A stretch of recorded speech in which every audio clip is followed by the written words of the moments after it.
one important thing I want to share also is building a portfolio is important. So hindi naman pwedeng wala kang portfolio and you'll be charging a lot, diba? You have to start somewhere for sure. I always pair my artworks with advocacies. Right. So I make sure that there's meaning and there's cause, you know. So I got to meet a lot of people in the advocacy. In general, I think pain and sorrow and distress inspires me the most.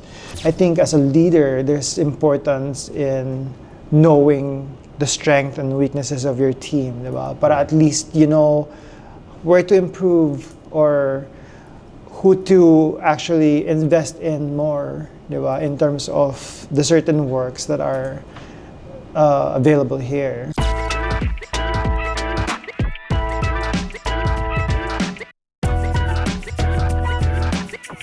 Hey, welcome back to the Build Different podcast, a leadership podcast where we strive to improve ourselves as leaders every week through the different stories that we share on the podcast. And this week, you are in for a treat. If you're anything like me, interested in photography or even shooting your own photos, well, you have to stay tuned because for this week's episode, we have a creative director, photographer, and CEO of Midnight Dream Studio. Please welcome on the podcast, Mr. Niccolo Cosme. Hey, thanks for having me. Thank you for joining us. And we also have a special guest under the table. Yeah, my dog. We have his dog here.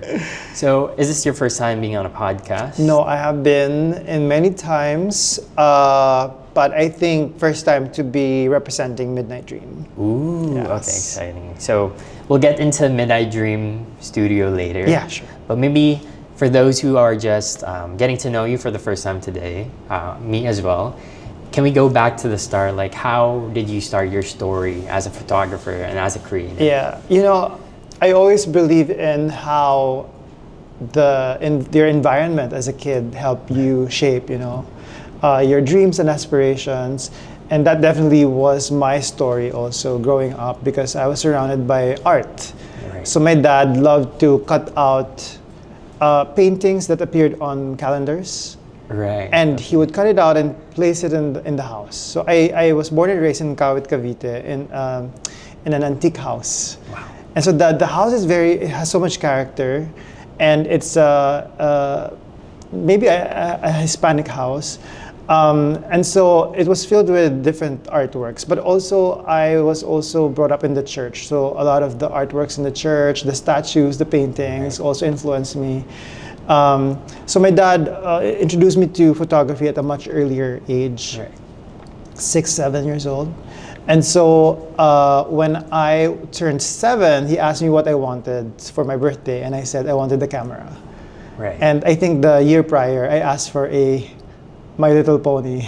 Okay, that's a big jump. Yeah. Yeah, so at 7, you'll probably be still asking for a toy, but I asked for a camera. Right. And that just changed my perspective when it comes to photography and I think in art in general, because having a camera at that age, at that time, obviously I used film. Right. It gave me the perspective of how powerful creating images actually is, you know, Right. at that age. And was your dad like involved in the creative industry? Yeah, so my dad is a mass comm graduate of UP, Okay. and he is a TV writer and a TV director also. So his name is Niccolo Cosme. So he's known in the creative and TV industry, Right. and he is still currently the creative director of the comedy and game show department of GMA7. So I grew up in the sets of OK Cafe Rico or John and Marcia, etc. like that. So these are the shows back in the 80s. I'm not sure you remember any of that. Kilala kasi John and Mark. Yeah, Yeah. with Dolphy. So my dad gave he made a joke about a name that he would take as, how do I say it? Sorry. No, so he made a joke that his new name is Kevin Cosme. Yeah. Your dad's new name is Kevin Cosme. Yeah, it was a joke because of The Bodyguard. And so Dolphy and his team heard the joke and used it to be Dolphy's name in Home Along the Riles. So, okay. baka you're too young to know Home this Along the thing. Riles, yeah, I know Abutan the mo. movie. So, yeah.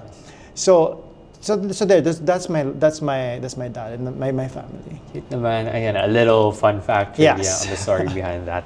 Pero what would you say was the biggest influence of your dad to you pursuing this career or passion?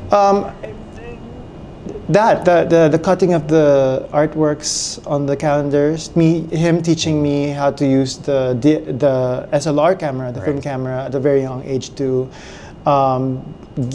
Having a gift as a camera as a young boy. I mean, those things I think played a pivotal part in me being exposed to photography. So in college, I had a photography class, and I was ang yabang ko kasi parang CCO, I was, and I almost failed my photography class. Bakit naman? Because I had a 2-week break and I was away. I was in Europe, and when I got back, I missed a lot of the projects, a lot of the assignments, and I was also failing in film printing, developing. Yeah, the dark room. Right. I failed. So anyway, I almost failed the actual class, and I was given a special assignment to shoot an ongoing rally. I think that was the oust of Arab, and it was that moment that I had a media ID, a school media ID. It was your first time doing that? Yeah, my first time to cover an actual event. And this is, to me, a historic event. No? Yeah. And I realized how powerful having a school media ID was, because I was able to penetrate a cordoned off spaces that they won't allow just anyone else. So that also played a pivotal moment in my life, realizing that photography is really something beautiful. Although I didn't end up as a photojournalist, but it was something to remember for sure. I mean, in a way, you're still doing photography that carries such strong messages. Yes, exactly. You're right. I'm curious, did you explore other mediums outside of photography Of before? course. After college, I did a short stint with Magic 89.9. I did news for campus. I was a campus patroller, so I did news for events. And then I also did, because my dad is with GMA7, I worked for GMA7. I was a segment producer, I was also a writer. And then I also did events. So I also worked for Saga Events with Robbie Carmona. We did a lot of fashion events and all that stuff. But all these, jobs at that age that I was juggling alongside photography, it actually did help me create the network that I'm still using up until today. For my work. So you've been through segment producing, you've done fashion, writing, radio jock, etc. like that. So a lot. I also did this fashion designing. Dami. I think I was at that age na I didn't know what to do. I didn't know who I was, and I was just, trying everything until 2006 when I got my first billboard project. That I decided na I think this is what I want to be. Is this before or after you started getting recognition for your work? I started getting recognition 3 years into photography. Because I graduated 2001 and I won my first photo contest in 2003. And that was my first contest ever. And to be honest, parang I didn't know how contests work. And so I just followed the theme, which was why smile? Bakit daw kailangan ngumiti or maging masaya? And it was a contest by Fuji and Giftgate. For some reason, parang magkatabi yung store nila dati dito sa Glorieta. Kaya itong Glorieta na to plays a huge part in my life.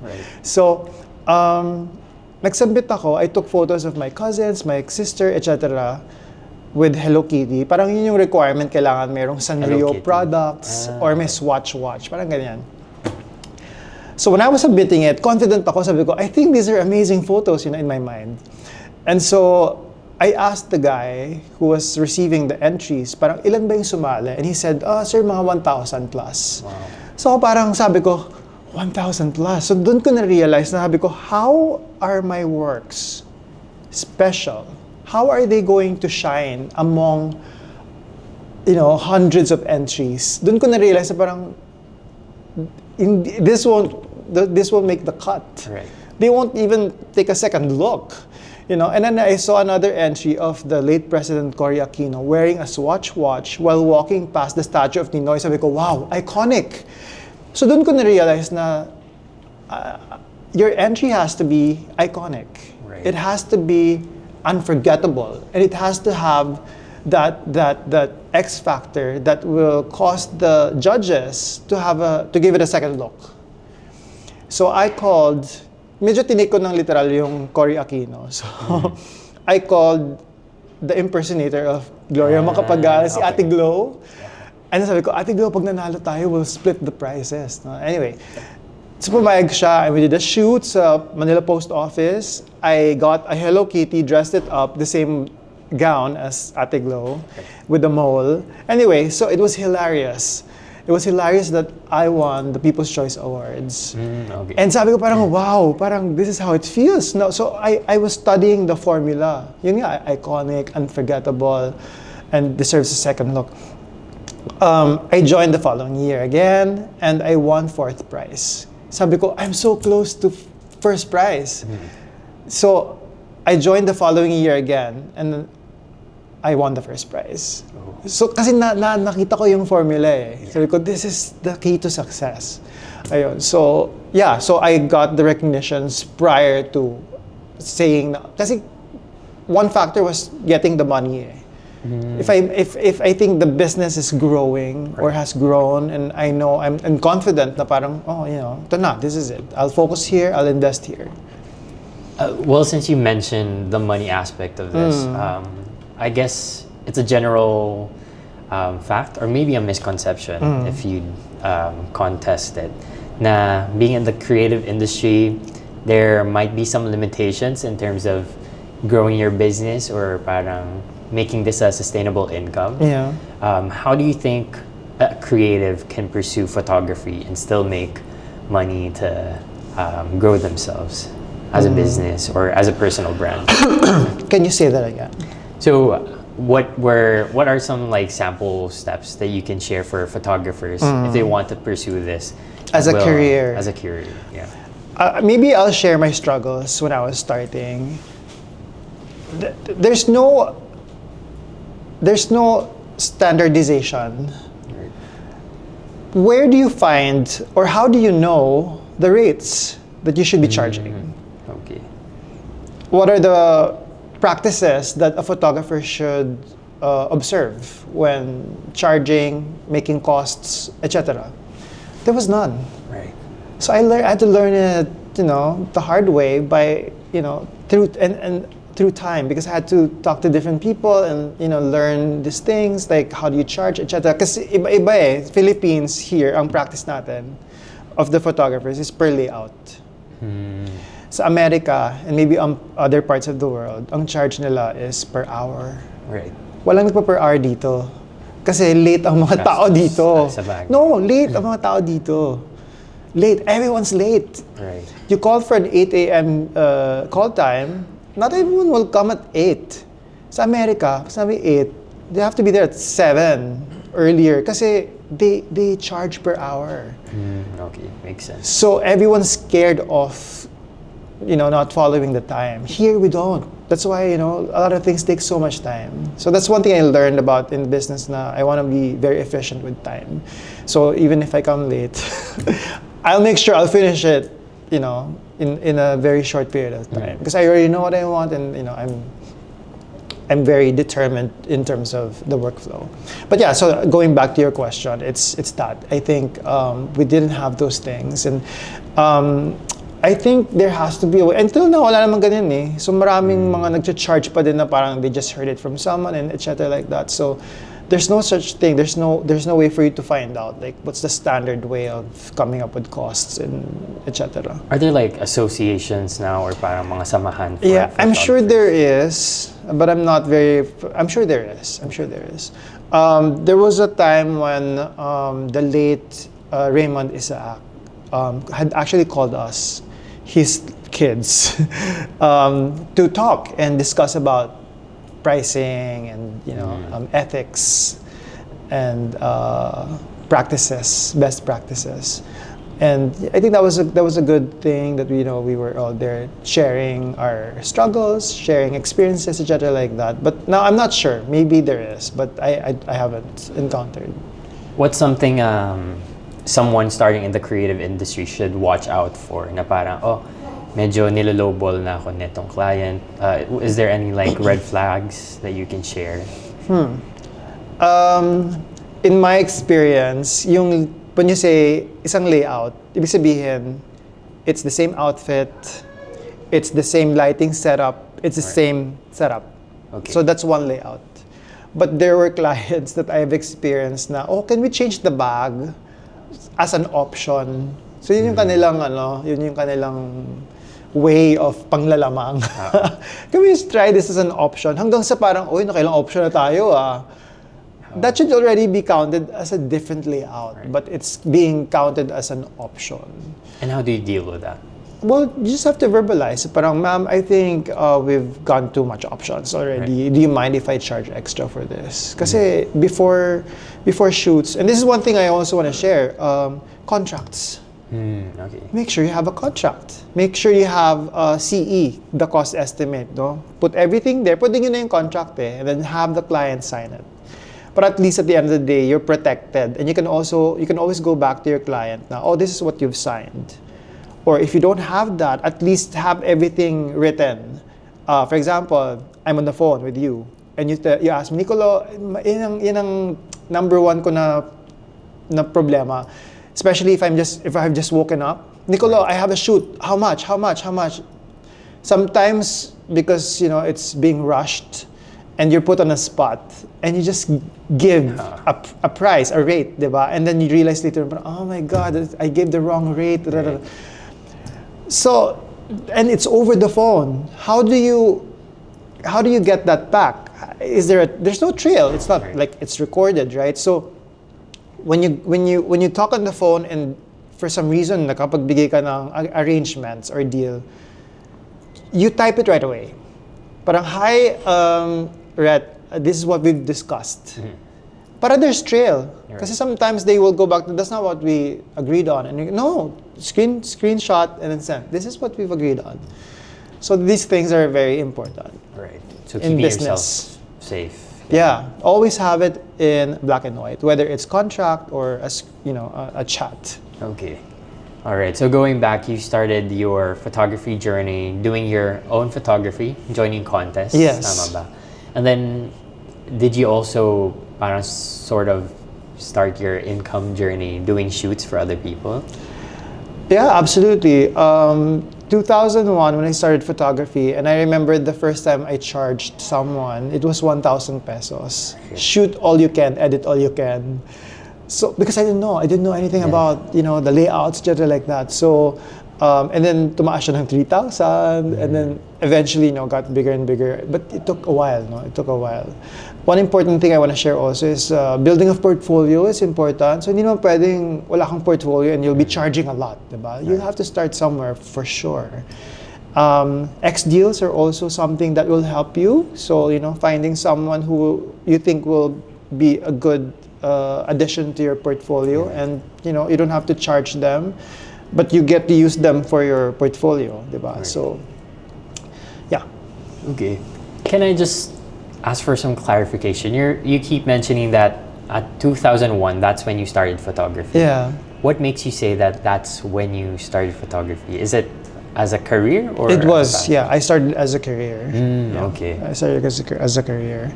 But it was, yeah, I was building my portfolio, and at the time I knew that's what I wanted to do, but not like as a full time. Right. Okay. But I knew I was in love with it, with photography, because I was working for Saga events, and we did MTV Best Model Search. So I was surrounded with so many models, and I'm like, oh, and I saw the photo shoot with Ronnie Salvacion, amazing photographer. Industry guy, pillar. And nakita ko yung practices, and I'm like, oh, inspiring, and I think I can do it. And I invited some of those models to be one of my first models also, and I built my portfolio from there. Okay. Can Because you've mentioned someone being a pillar in the industry. Yeah. I suppose you also have some sort of trademark whenever you do your projects, or maybe even the layouts and the way you take photos. What would you say makes you stand out, Yeah. be iconic? I think my style has always been hyper realistic. So my previous works, my previous works and my current works still has that flair. Although I've adjusted to what commercial photography would be looking for, and so. But yeah, I'm known for that. So when people see something, they actually forward it to me like, oh, it reminds me of your work. So something that is flying, or something with a sky background, something with a specific kind of lighting. Parang it's associated with me. Can you tell us a story about maybe an artwork that you're very or most proud of? Yeah, it would have to be the Brotherhood of Men, and it's a piece that showcases six or seven men that are floating mid-air in different various poses, and then they are woven by a floating fabric. I created this in 2010. It was created for the 100th year of LaSalle, LaSalle University. And they invited 10 LaSallians to participate in that project. So it was an art photography project that was made into cards and eventually was exhibited in Greenbelt. That particular piece, The Brotherhood of Men, was submitted to an international photo contest in Korea, joined by 200 different countries. Right.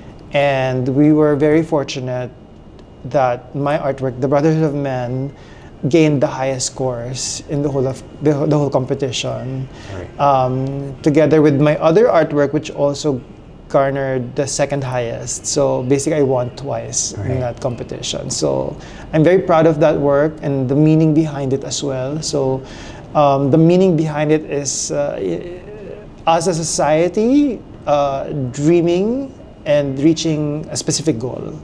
So it's advocacy-driven, basically. Right. Can you just explain the technicalities of that photo? Because I've seen the photo and it's like 6 different things happening at the same time. Oh, so you've seen it? Yeah. Oh, awesome. Yeah, and like, how do you set that frame up to get that shot? I had to sketch it. So Right. everything was sketched so that I could already have a picture of how it's going to look like. And that's mostly how I deal with conceptual photography. So I sketch it. It's a rough sketch. It won't even look like that. But in my mind, I know how it's going to play. And working with the models, which I mean, they were amazing, and you know they were very fit also because it was very physically demanding. The poses, they had to sit on a box, and they had to lift their body to a certain degree that it would look like they're floating mid-air. So the challenge was I had to shoot very quick because otherwise they're gonna exhaust their muscles. But I'm super happy. I still remember the moment we were shooting it, the way I lit it, and the way it was put together also. And even the moment you knew you had the shot already. Yes, exactly. But I wasn't very confident that I will win kasi international na to eh. So in my may doubts ako. Actually, I don't like getting what's the word for it? Disappointed. I have rejection problems also. So nilet go ko siya. Sabi ko, I won't think about it. I was forced by Mrs. Huang from the FPPF, the Federation Photographers of the Philippines. And she said, no, you have to join. And I'm like, I don't want. Because if I'm not gonna win, I don't want to join. Ganun yung mentality ko kasi. I don't want to be defeated. So anyway, she prepared everything and she had it sent to Korea. And I didn't expect, and then I got a call from a friend saying, "Oh my God, congratulations, you won!" And I'm like, "What?" You know, I was in Boracay, and I couldn't believe it. I couldn't believe it. That was a very amazing time, also. And now it was displayed initially here, in the Philippines, but it also reached other countries as well. Which one? Tama ba? Did it go to other countries as well? Yung photo. Exhibited? Yeah. Yes, I exhibited. I brought that in New York in 2012. Wow.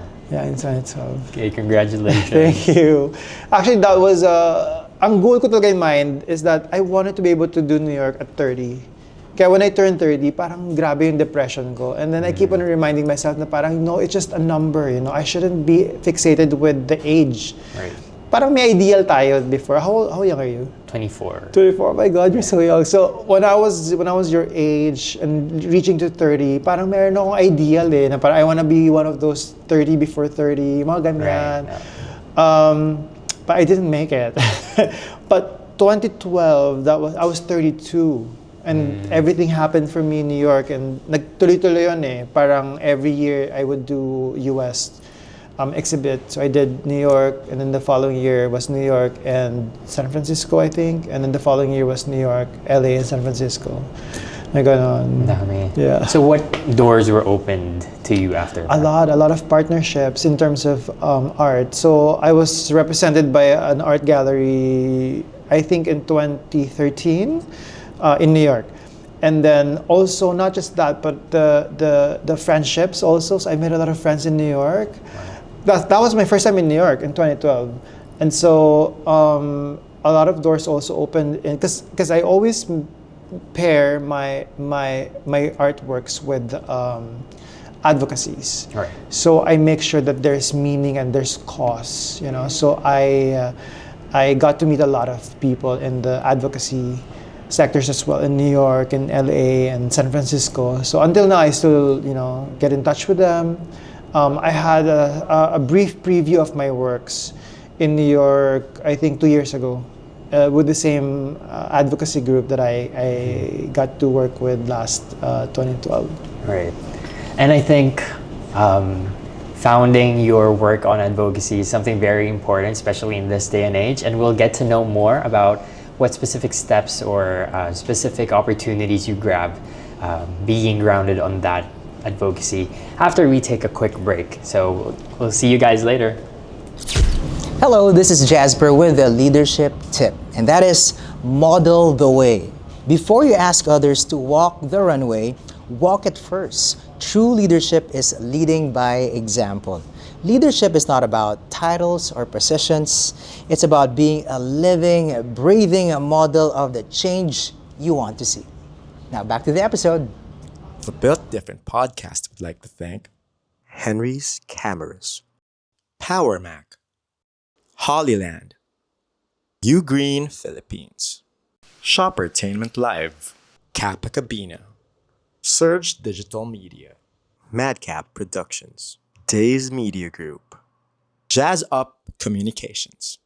All right, we are back with, of course, our very special guest, Mr. Niccolo.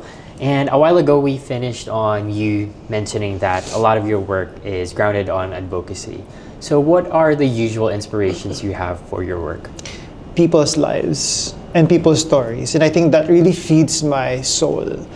So I do a lot of this, one-on-one or immersion in the group. So I think, in general, I think pain and sorrow and distress inspires me the most.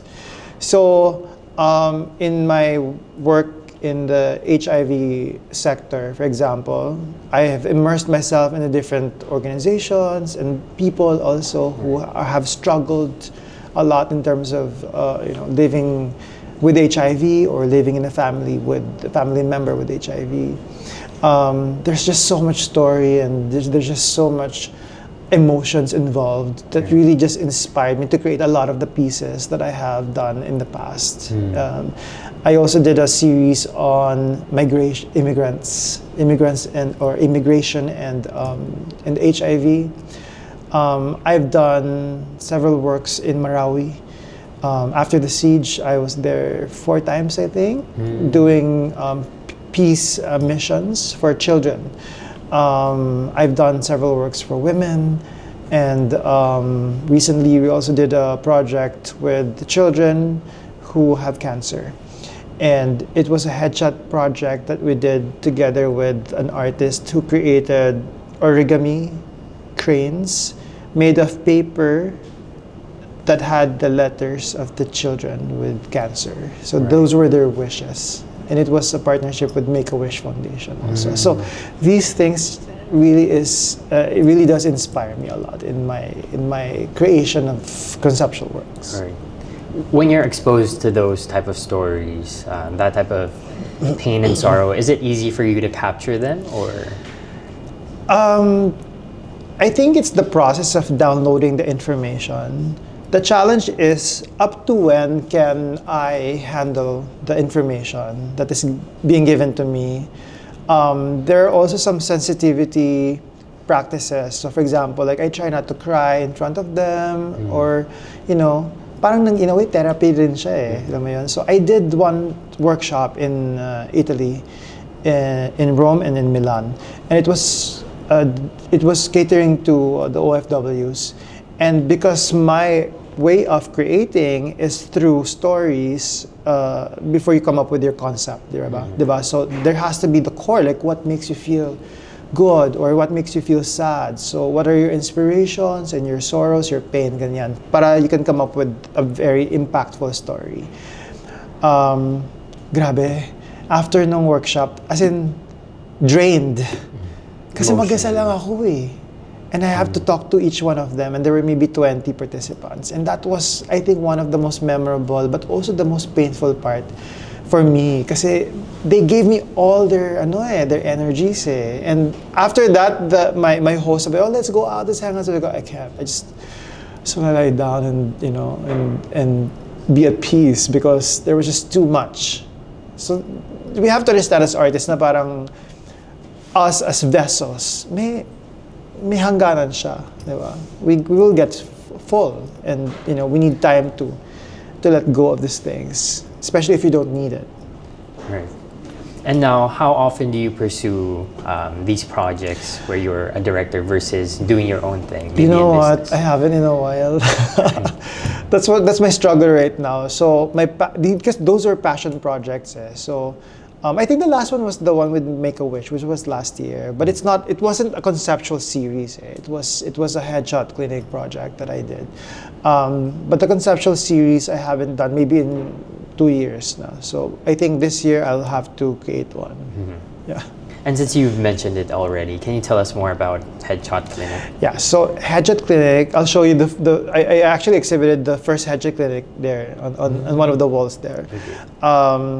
2006, 2007, I can't even remember. I thought of inviting my close industry friends to a headshot session in a studio. Sabi ko, let's do a headshot session. I'll bring pizzas and beers, and maybe you guys can chip in for the studio use. And so about 60 of them came. Wow.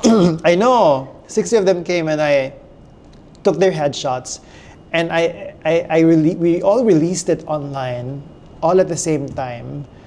I think that was 2008. I can't remember. It was January. And to me, parang that was our New Year, parang pasabog, na parang New Year, new profile picture online. So we all uploaded it all at the same time. And grabe doon ko na-realize yung power ng internet. And Facebook was fairly new at that time. Right. Yung algorithm pala nababasa niya eh. Nakikita niya yung galaw na parang these are the same, and so people started to see na parang all these people changed their profile pictures and they all look the same, and right. It has Niccolo Cosme, and so it reached to a point wherein I had to do it again because there were requests for another batch. And then I got invited also to fly to another country to do it. So I flew to Saigon, Vietnam, and there were inquiries also to do it in Cambodia, etc. So the next step was that na agad, no? From local and then biglang international. Mabilis siya. The power of internet was insane. I think because at that time it was the height of it. People were getting introduced to social media as a platform really to show yourself and to represent yourself online. And the first batch of Headshot Clinic was actually exhibited here also in Glorieta. And so a lot of people would see it when they go to the mall, when they come here, and it just grew and grew. And so the first Hecha clinic with an advocacy was for World AIDS Day. And so for so long, it was the biggest Hecha clinic that we would do every year. And then until it got surpassed by Pride. So every Pride month is June. So Happy Pride month. I know, happy Pride month too. So mas lumaki na yung Pride, and there's more traction for Pride. So yun, so we branch out to different advocacies also. Again, I mentioned women's rights, Women's Month, children, environment, etc. So Headshot Clinic at its core is It's a digital platform that utilizes profile pictures that is merged with advocacies. Right. So para siyang online billboards that would sell an advocacy. Okay. Is this non-profit or? It is non-profit, but we use it to raise funds also for various different causes. So if we're doing it for World AIDS Day, then the beneficiary would be for HIV and AIDS. Yung Make-A-Wish, it was for the kids. For Women's Month, we did for women organizations. All right. And besides Headshot Clinic, you also established Red Whistle? Yeah, so Red Whistle happened naman 2011 because when we were doing Headshot Clinic for World AIDS Day, yearly lang siya. But the cases of HIV from 2008 to 2011 was, it was projecting to really go high, and it was really getting higher every year. And so I realized, and my other friends realized, but let's make this into an actual movement, because hindi na enough yung yearly lang. So we want something that will go on the whole year round. So hence the Red Whistle, and we wanted an imagery that is proactive, because the image of World AIDS Day is a red ribbon, and I feel like I wanted something stronger. So a whistle would catch your attention. It would also signify sounding an alarm, for example, diba? So it started when I saw a friend with a whistle on her ID necklace, and I asked her, "What? Are you a referee? What do you have that for?" And she said, "Oh, this is for disaster preparedness." And I equated the HIV epidemic with a disaster. It's a disaster preparedness. Like there has to be a way to sound the alarm. Right. Yeah. And then what would you say are like the successes pursuing Red Whistle and also Headshot Clinic? What? Sorry. The successes you've had so far. I think it's really the synergetic way of these two coming together also in many ways, but also they're also functioning separately. So it has their own identity as well. We were very successful with the Red Whistle in mobilizing communities and also capacity building. So that's one of our strengths. We capacitize communities to, be dependent on their own and to have their own campaigns and not be dependent on, other resources. So we teach them how to create their own campaigns, to raise their own funds, etc. Okay, so from these two projects, you've pursued now where we are, Nigeria. So this isn't actually a random bar. This is, would you call this a setup, a studio? Yeah, or? it's a vignette. It's a set. So we have 40 plus vignettes here in Midnight Dream Studio. We are the biggest concept studio in the Philippines right now, and I'm not just talking about the space, which is 1,000 square meter, but I'm also talking about the different sets. Because you have 40 plus. I mean, you can't even finish that in a day. True. While I was on the way here, I was gonna ask you, how do you differentiate yourself from the other photo studios? Yeah. And when I walked in, it's literally like an IKEA showroom with like different rooms, different setups. So how did you form this concept? So to be transparent, this actually opened in October, and it had a different owner. So it was with a Korean guy. So this Korean guy, he actually conceptualized the whole space. Right. We only took over 2 months ago. Okay. Yeah, so I'm still very new here, and we acquired it with everything in it. But of course, there are additions. So we modified some spaces. We modified the lighting also. Because when we acquired it, it was all white bulbs. So it kind of looked like 7-Eleven-ish, which to me, parang, I can't deal with it, no? So in the next few weeks that I was here, I had to buy the lights. I had to change it. And then some things were moved here and there. There are some sets that we've just created, like the office set over there, and the vintage room, and then etc. There are some new ones. So, what was the reason for you acquiring this studio? Funnily, I was actually manifesting. I had a studio in 2010 in Malate. I kept it for 2 years, and then we moved to Makati in a smaller space. Kept it for another 2 years, and we had to close it down because it was just causing me so much anxiety keeping the studio. And so, dumating yung point na parang I realized that I think I'm ready na, because it's been a while and I think I have a different business mindset.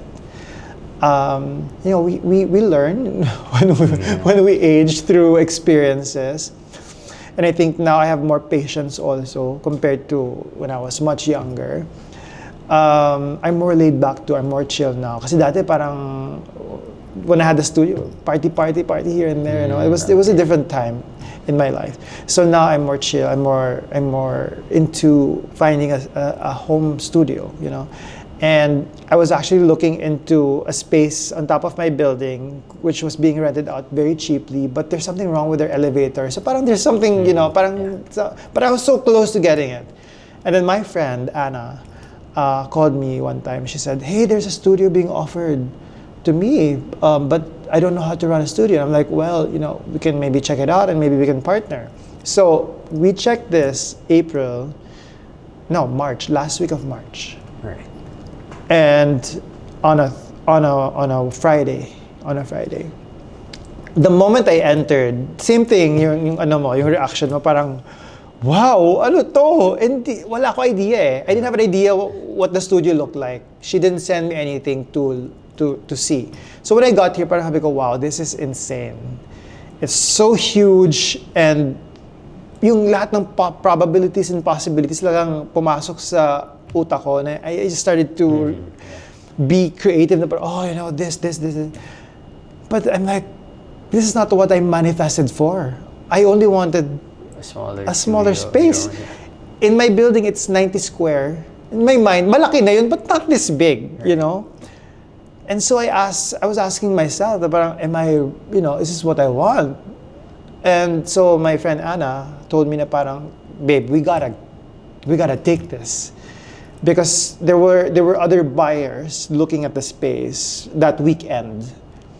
So blinak na niya. Sabi niya, tell them we're getting it. I'm like, I'm not sure yet. I want, to sleep it over and, decide. Wala na. As in that weekend, sabi niya, I didn't have a choice. Sabi niya, you don't have a choice, we're getting it. And so Wednesday that following week, was the turnover. It was that fast. And then Thursday, the following day, was my first day here. Right. So everything changed from that moment. Your first day as a CEO already? Yes. Okay.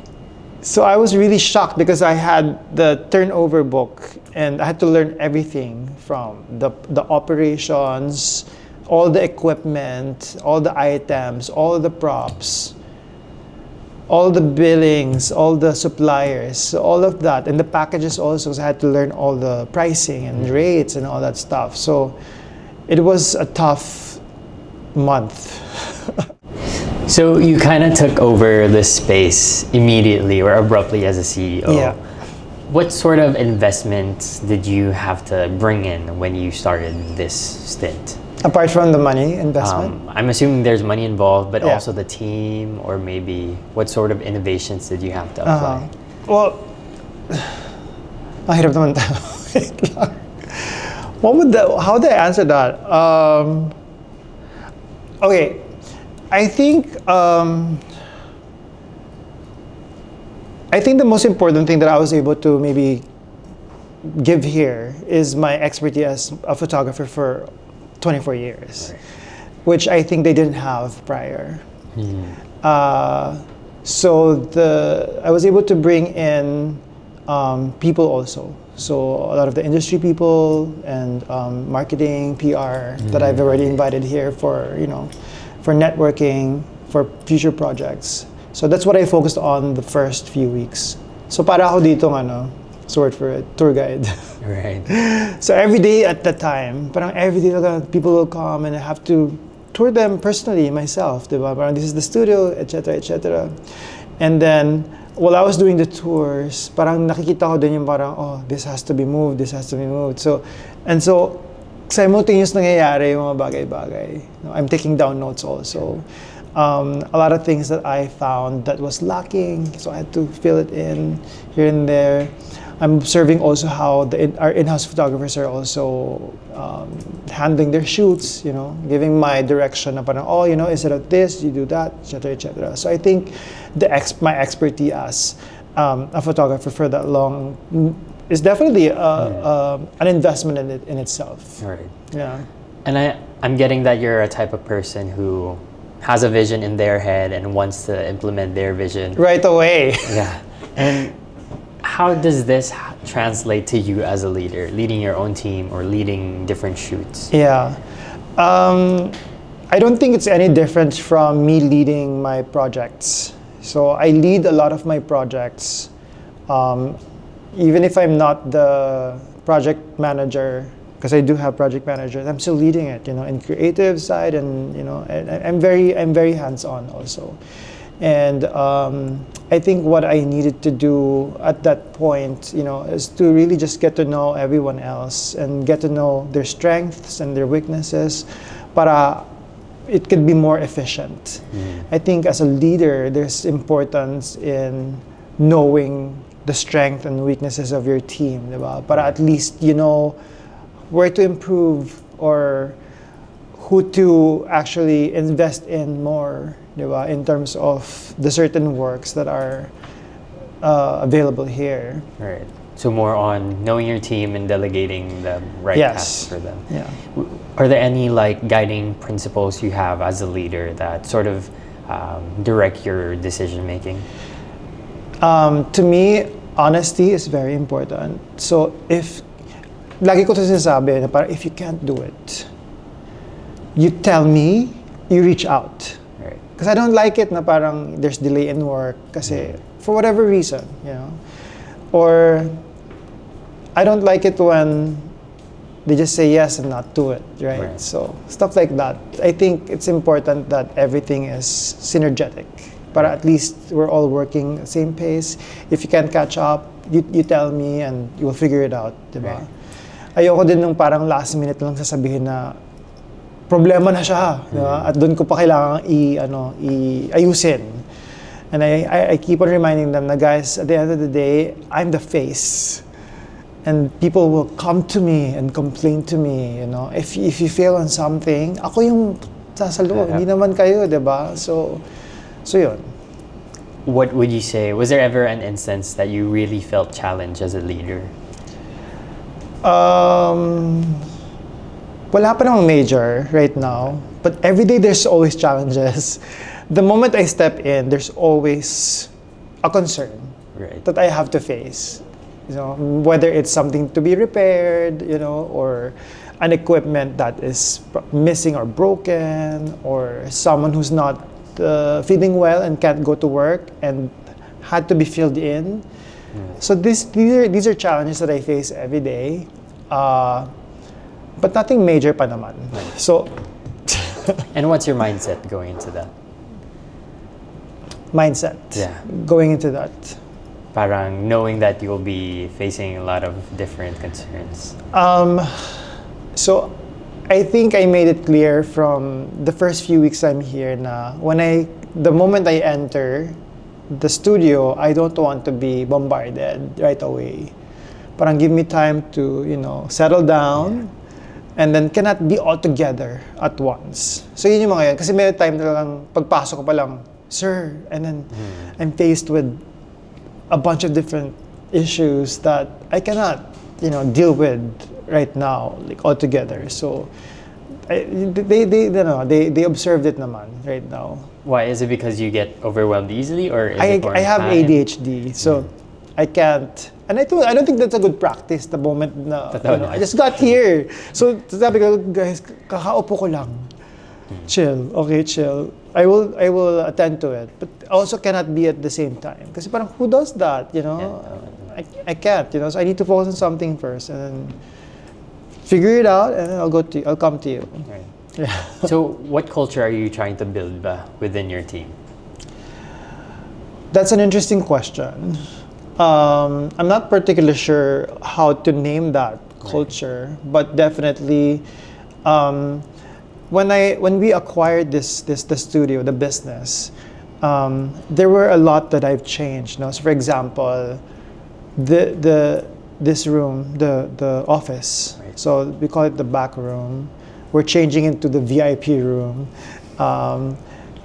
Before they couldn't be staying there. They're only allowed outside, and the staff cannot eat inside the studio. Also, they had to eat outside, and so I'm creating a culture of, I think, more family vibe. Like a more team vibe. Like, and I didn't isolate myself in this room. I'm not sure if we should consider. I don't know if you should put this into the cut, but the former owner kasi, dyan lang siya. But I made sure that my station is in their station also. So we're just in the same table, and I'm within reach. Sure, you're a lot more approachable. I want to be more approachable, more than anything else. So I told them, if you have concerns, you let me know right away, diba? Ayoko nung parang you're going through something na pala, and then I'll know later on pa.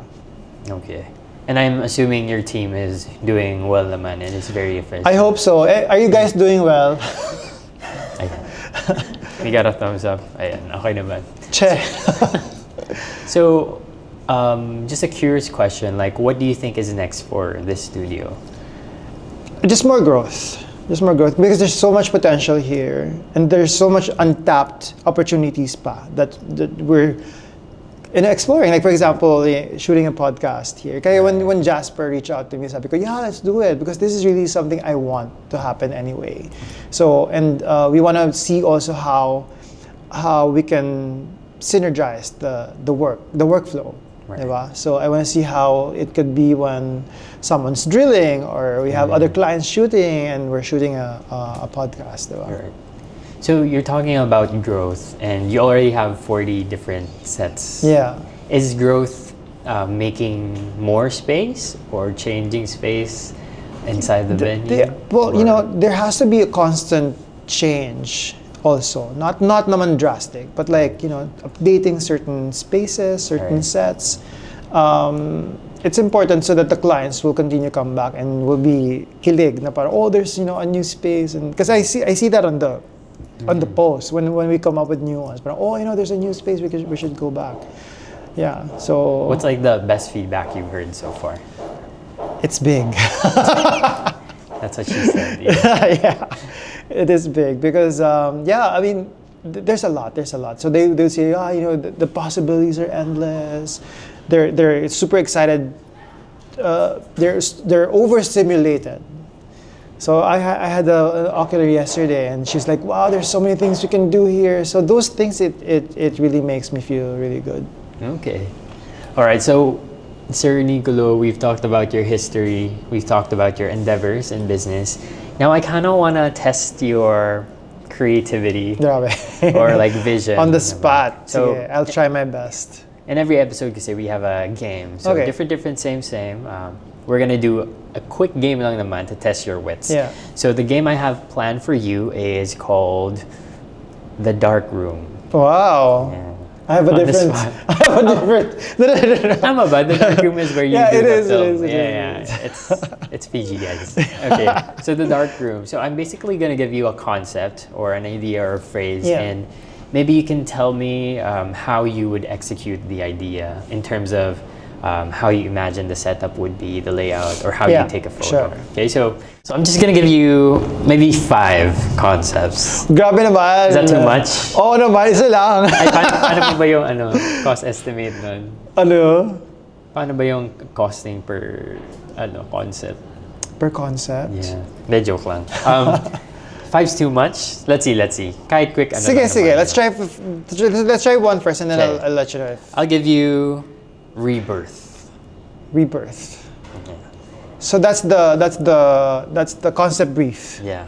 The theme is rebirth. Yes. Well, first comes to mind would be the Birth of Venus Right. by Botticelli. Okay. The one with the shell and Yes. Venus is standing. Oo. So I would need to get more information. So, for example, what is it for? What's the story behind, or what's the goal? So, for example, what is it? Women empowerment? What is it? Is it for environmental? What is it? What's the story? Let's say it's rebirth. Binalik ko sa hint. Oo nga eh.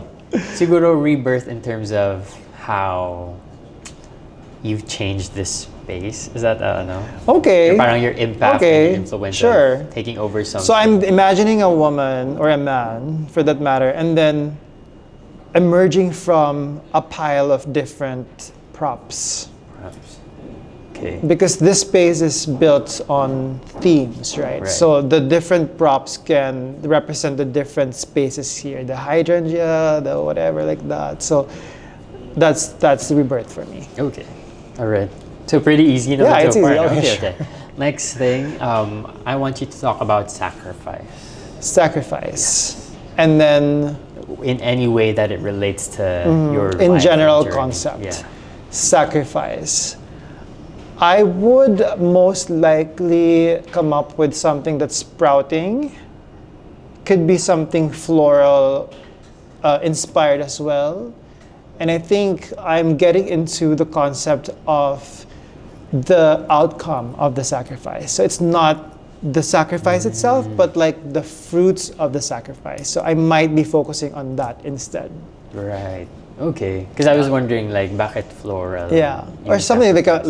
like a plant. So if it's a person, it could be a certain pose that would resemble a plant that is blooming. Right. Yeah.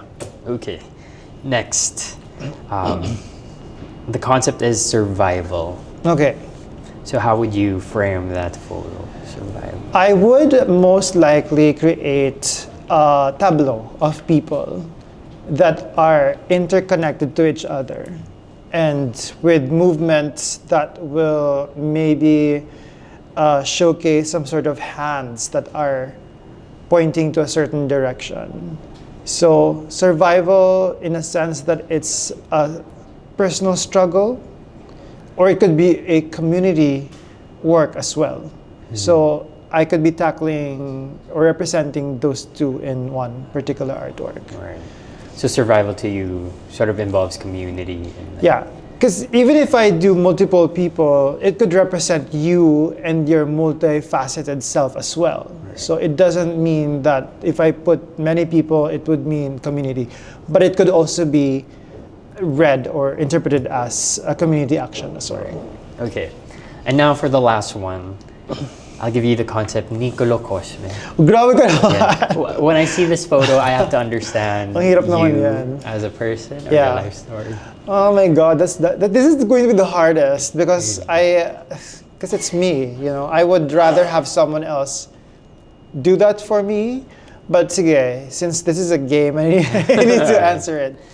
I would probably shoot a bunch of people also, like multiple people holding a frame on their faces. So these are different people, because I have photographed so many headshots in so many years. And I bet you it's gonna be like thousands of people that I've photographed already in the past 24 years. So if I photograph 1,000 people in a year, that'll be 24,000 people, right? So it's going to be that kind of art piece that, you know, you'll see like thousands of people holding a headshot. And would you be in that photo? I too? wouldn't be in that because I'll be on the other side. Right. Okay. I like that concept. Thank you so much for playing Thank our you. game. How long do you usually spend on thinking about concepts? Depends. So, because I have ADHD and I've mentioned earlier, I have this superpower called hyper focusing. So it's either I'm not focused or I'm hyper focused. So Right. there's nothing in between. So it's either if I'm tamad or I have no inspiration, that's gonna take me a while. But hyper focus, I can do it in 30 minutes or less. All right. Well, those are just all of the questions I have so far, and maybe we can end the podcast with whatever leadership tip you can share Yeah. for anyone who's watching this episode. I think leadership starts with a goal. So every leader should have and be empowered with goals, aspirations, dreams. So without this, I think a leader wouldn't be an effective leader, diba? This goal, this dream, aspiration will guide you as a leader to reach the greater heights, right? If you don't have, then there's something wrong. Right. There's something wrong. Because a leader cannot bring the flock to success if you don't know where you're going. That's right? true. So to me, that's very important. Having a goal in mind, just like Having you the did dream, yes. back. Manifest dreams, aspirations. All right. Very well said. Thank you so much again Thank for joining us you. in this episode. I had a great time also touring around your studio. Yes. So thank you so much Thank for your time. you. Thank you. And thank you so much to our viewers as well for staying tuned on another episode of Built Different Podcast. And we will see you next week. So, see you later. The Built Different podcast would like to thank Henry's Cameras, Power Mac, Hollyland, Ugreen Philippines, Shoppertainment Live, Kappa Cabina, Surge Digital Media, Madcap Productions, Days Media Group, Jazz Up Communications.